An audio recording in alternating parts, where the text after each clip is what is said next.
Online classes में सभी का स्वागत। सेकेंड ईयर एचडीपी गाइनोकोलॉजी में आज हमारा लेक्चर जो है वो मध्य चक्र पर असर डालने वाले कारक पर, मध्य चक्र स्ट्रेस साइकिल पर असर डालने वाले कारक जो फैक्टर। तो पहले हमें पता ही है, पढ़ ही चुके हैं कि पोषण स्तर, पोषण खिलाना पिलाना, न्यूट्रिशन कितना आप दे रहे हो, कितना, इसके भी 3 भाग इन्होंने बताए। भोजन की मात्रा, पशु के आहार में लवणों की कमी, और तीसरा आता है नमक।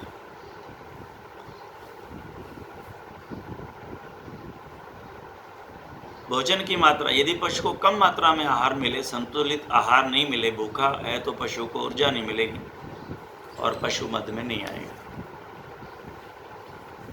पशु के आहार में अगर लवण की कमी है, calcium, phosphorus, copper, cobalt, iron, iodine और प्रोटीन, ये जो पोटेशियम, कोबाल्ट, कॉपर, फेरस और आयोडीन है, प्रोटीन से गोनेडोट्रोपिक हार्मोन्स का स्राव नहीं होगा। अगर मान लो इनकी कमी है तो गोनेडोट्रोपिक हार्मोन्स जो हमारे एस्ट्रोजन, टेस्टोस्टेरोन वगैरह, जो ये गोनेडोट्रोपिक, ये नहीं रिलीज होंगे तो ताप में आएगा कहाँ से? ना मेल उधर आएगा ना फीमेल आएगा। और उसके बाद में आता है सबसे महत्वपूर्ण कारण, वो है नमक की कमी। यदि पशु को लंबे समय तक आहार में नमक की कमी होगी तो पशु पतला व किकेटिक हो जाएगा और पशु मद में या ताप में नहीं आएगा। किकेटिक, इमेसिएटेड, बहुत दबला पतला, बिल्कुल हड्डियां नजर आनी, और ये ताप में नहीं आएगा। अभी ये सारणी में इन्होंने दिया है length of oestrus cycle in days. गाय में 21, length of oestrus in hours, heat कितना समय रहेगी, 18 से 19 घंटे। टाइम ऑफ ओवुलेशन 10 से 12 घंटे आफ्टर एंड ऑफ स्ट्रेस, 10 से 12 घंटे आफ्टर एंड ऑफ स्ट्रेस। तो देखिए 20 घंटे हीट रही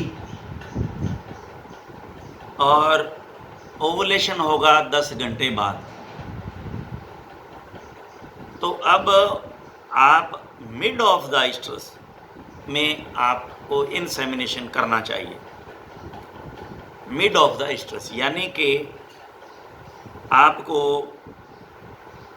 अप्रोक्सीमेट 12 घंटे, अगर गाय हीट में आई हुई है तो आफ्टर 12 आवर्स, 12 to 18 आवर्स, उसके बाद में उसको इंजेक्शन जो है आर्टिफिशियल इंसेमिनेशन करना चाहिए, तो बेस्ट रिजल्ट जो है वो मिलेंगे। ये यहाँ बताने का ये मतलब है। बफेलो में भी सेम है।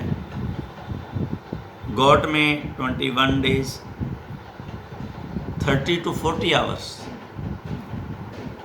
गॉट में लेंथ ऑफ स्ट्रेस हीट में 30 से 40 घंटे रहती है और टाइम ऑफ ओवुलेशन 30 से 36 घंटे फ्रॉम बिगिनिंग ऑफ स्ट्रेस। जैसे हीट चालू हुई तो 30 से 36 घंटे में ओवुलेशन हो जाता है। तो ये इसका स्ट्रेस जो है समय 30 से 40 घंटे। ईवी में 16 से 17,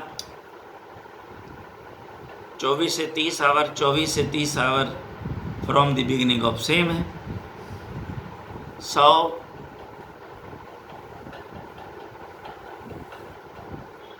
इसमें 21, 48 to 72 आवर्स तक हीट में रहती है। 30 to 40 hour from beginning of oestrus, सेंट बीच में ओवुलेशन स्टार्ट। मेयर में 21 डेज और length of oestrus 4 to 8 hours.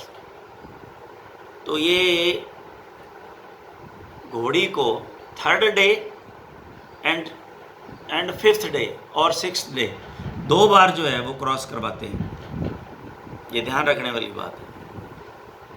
और 1 to 2 days before the end of stress. तो देखिए स्ट्रेस का एंड 8वें दिन होगा, तो यहाँ 1 दिन पहले, यानी कि आप 7वें दिन या 6ठे दिन आप उसको क्रॉस करवा दीजिए। 3rd डे भी करवाते हैं 2 बार जो है, ताकि घोड़ी जो है वो खाली नहीं रह जाए और मालिक को कोई नुकसान नहीं हो। तो 2 बार क्रॉस जनरली करवा देते हैं। बिच है तो ये 7 से 8 महीने के इंटरवल पे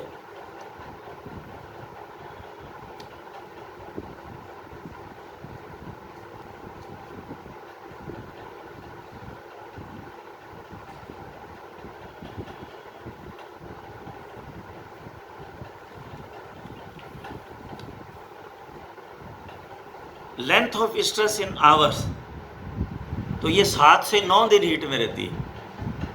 इसी तरह से इसको भी 2 बार क्रॉस जो है वो डॉग से करवाते हैं। 1st और 2nd day on set of stress.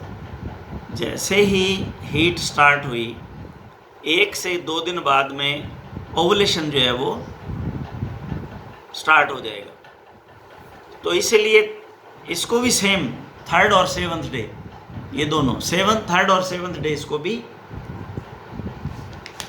Cross करवा देते हैं 2 बार, ताकि ये जो बिच जो पालने वाले हैं, जिन्होंने पप लेने हैं, तो उनको नुकसान नहीं हो और ये खाली ना रहे। अब एनवायरमेंटल लाइट, वातावरणीय रोशनी का असर देखते हैं। हम मध्य चक्र पर असर डालने वाले कारकों में से भोजन स्तर हो गया, वातावरणीय रोशनी। पशु 2 प्रकार के हैं, कुछ तो प्रजनन ऋतु यानी कि सीजनल ब्रीडर होते हैं, सीजन आने पर हीट में आते हैं। उनमें उनके ऋतु काल में ही मध्य स्ट्रेस आता है, जैसे भेड़ है, सूरी आदि। इसी प्रकार के कुछ में पॉली स्ट्रेस होते हैं।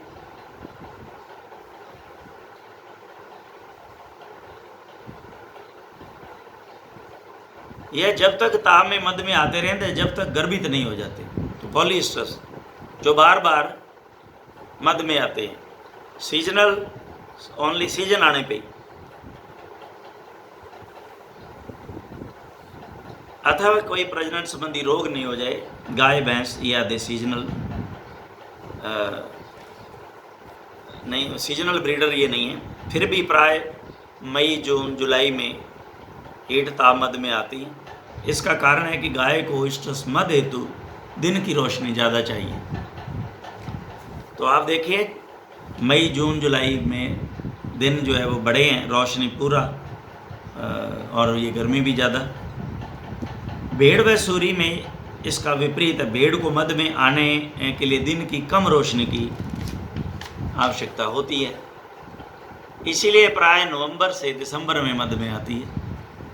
अर्थात गाय के लिए मई, जून, जुलाई, भेड़ के लिए दिसंबर ब्रीडिंग सीजन है, क्योंकि इन दिनों में दिन भी छोटे होते हैं। इसे सेक्सुअल फोटो पीरियोडिसिटी कहते हैं।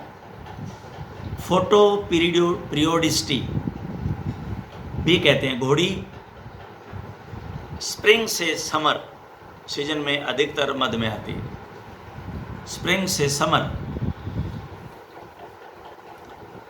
इस रोशनी का असर आंखों के माध्यम से हाइपोथैलेमस पर पड़ता है तथा वहाँ से गोनेडोट्रोपिक हार्मोन स्रावित होता है। यही हार्मोन अभी हमने पीछे पढ़ा जो पीयूष ग्रंथि से FSH फॉलिकुलर स्टिमुलेटिंग हार्मोन को स्रावित करता है तथा वहाँ ग्राफिन फॉलिकल का विकास होता है और उसमें एस्ट्रोजन हार्मोन का स्राव होता है तो पशु मद में आता है।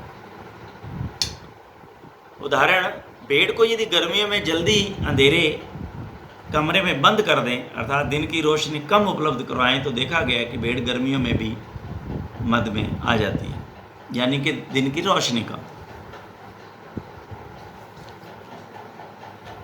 वातावरण तापमान, एनवायरमेंटल टेम्परेचर, जब वातावरण का अधिक ताप अथवा कम तापमान होता है तो उससे थायराइड ग्रंथि की गतिविधि कम हो जाती है।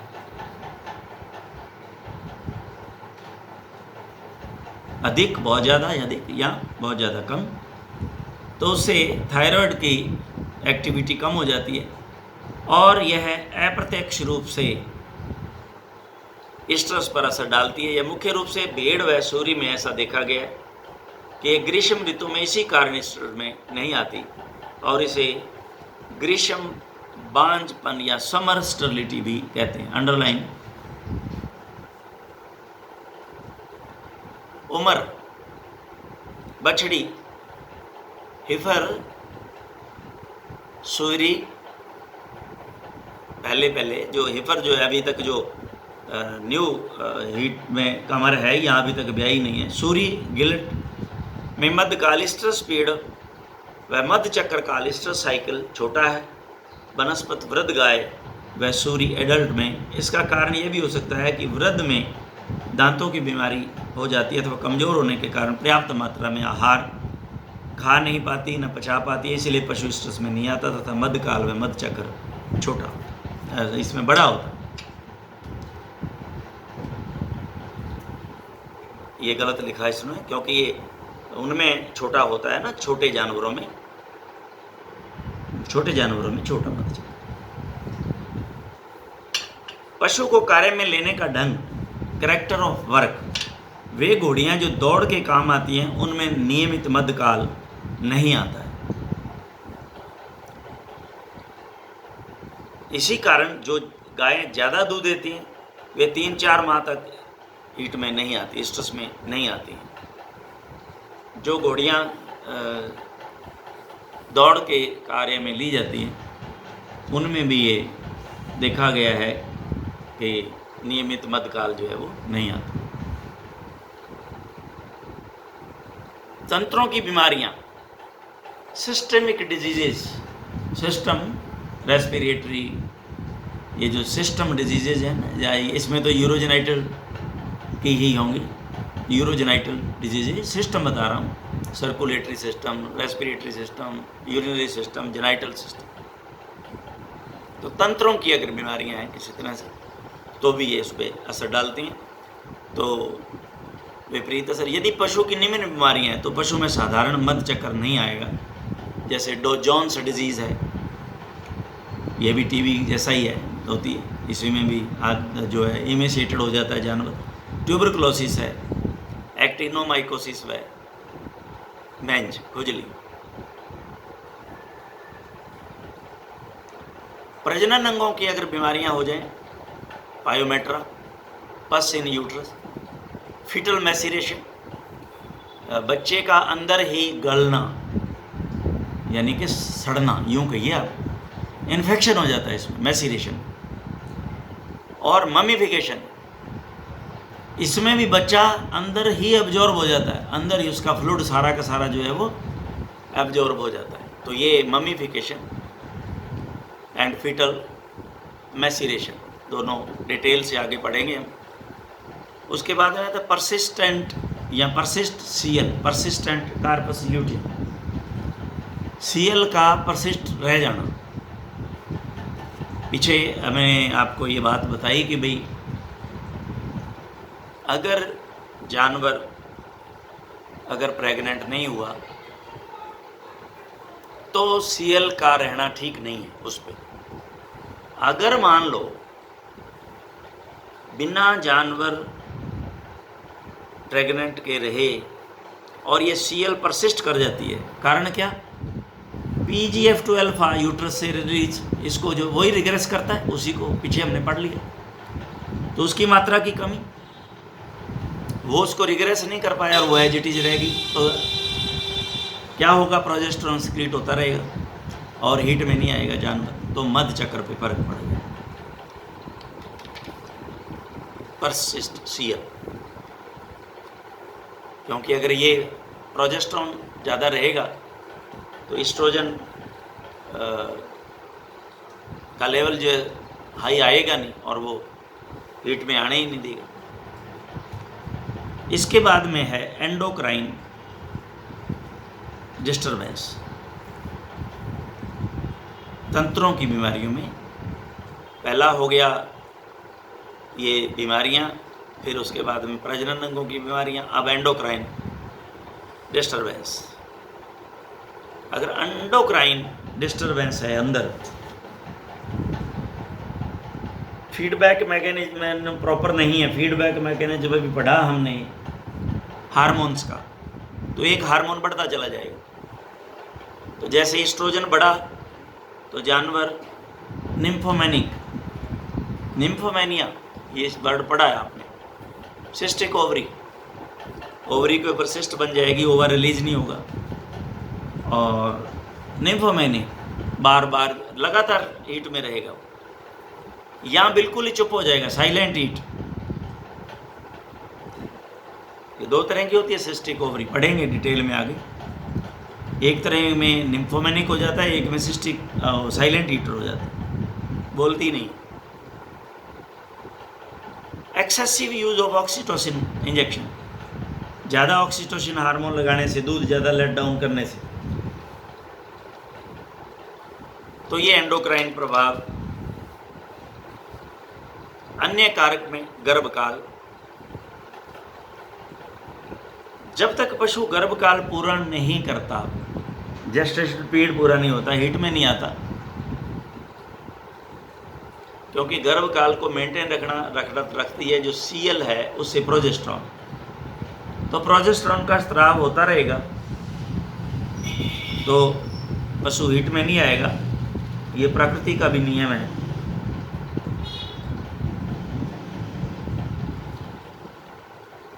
क्योंकि ऑलरेडी बच्चा है तो ओवा बनेगा नहीं, रिलीज नहीं होगा, हीट में नहीं आएगा, एफएसएच आएगा ही नहीं, फॉलिकुलर स्टिमुलेटिंग, क्योंकि फीडबैक मैकेनिज्म में उसको पिट्यूटरी को ये संदेश गया ही नहीं फीडबैक से, यही फीडबैक जा रहा है कि इसकी ज़रूरत नहीं है, ऑलरेडी प्रेगनेंसी जो है वो स्टेब्लिश है।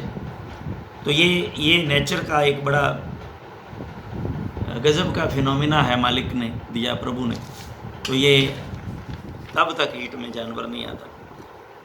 लेकिन आजकल तो देखा है हमने, क्लिनिक्स में बैठते हुए ऐसा एक्सपीरियंस हुआ है कि ज्ञापन थी गाय या भैंस, और उसको गोदा फिर भी क्रॉस कर गया और वो उसने बच्चा डाल दिया, ऐसे केस भी आते हैं। तो ऐसे में कई बार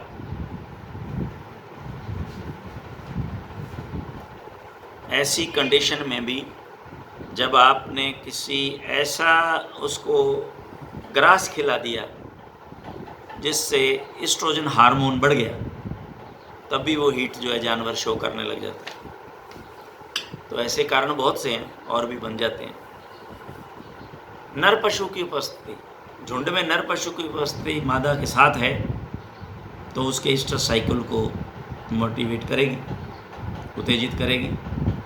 जैसे रैम, स्टैलियन, बक आदि की उपस्थिति जो है वो, बकरी भेड़, रैम भेड़ के लिए है, स्टैलियन घोड़ी के लिए और बकरी के लिए बक है। तो ईस्ट्रस साइकिल को ये प्रभावित करते हैं। तो ये थे कारण जो मध चक्र को प्रभावित करते हैं। यहाँ इन्होंने एक सारणी का, तो मैं एक दो आपको समय है तो एक दो समझा दूंगा। विभिन्न पशुओं का मध चक्र, डिंब क्षरण व सहवास समय।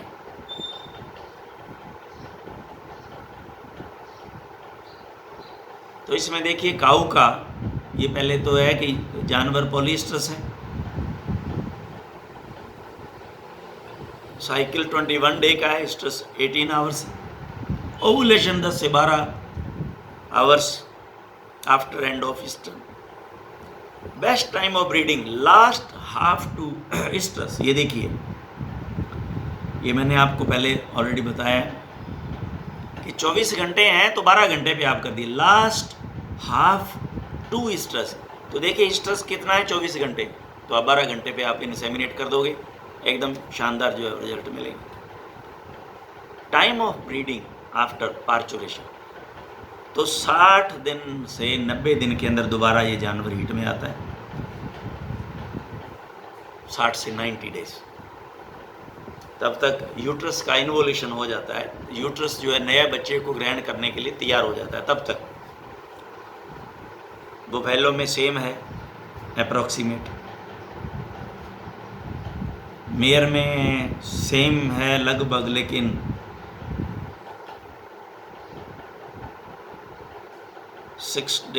Seven day yes.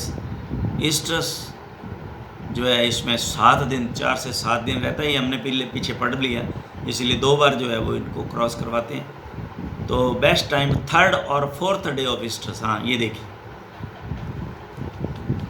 3rd और 4th डे ऑफ ईस्टर, तो एक बार कराना है तो यहाँ 3rd डे या 4th डे आप कराइए, लेकिन इसको 4th डे और 6th डे 2 बार इसको मैंने देखा है जनरली क्रॉस कराते हैं। तो अगर आप 3rd और 4th में आप कराते हैं तो single time more than sufficient. 4 week के बाद में, यानी कि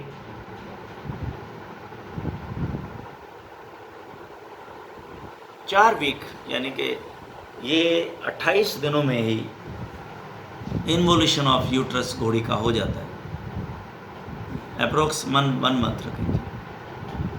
अब हमारे पास ईव है, भेड़ गोट, बिच है, कैमल, तो ये सारा इनका टाइम है, ये आपके लगभग याद करने वाली चीज़ें हैं, इसमें कोई समझने वाला नहीं है, लेकिन आपको ये याद ज़रूर होने चाहिए कि ये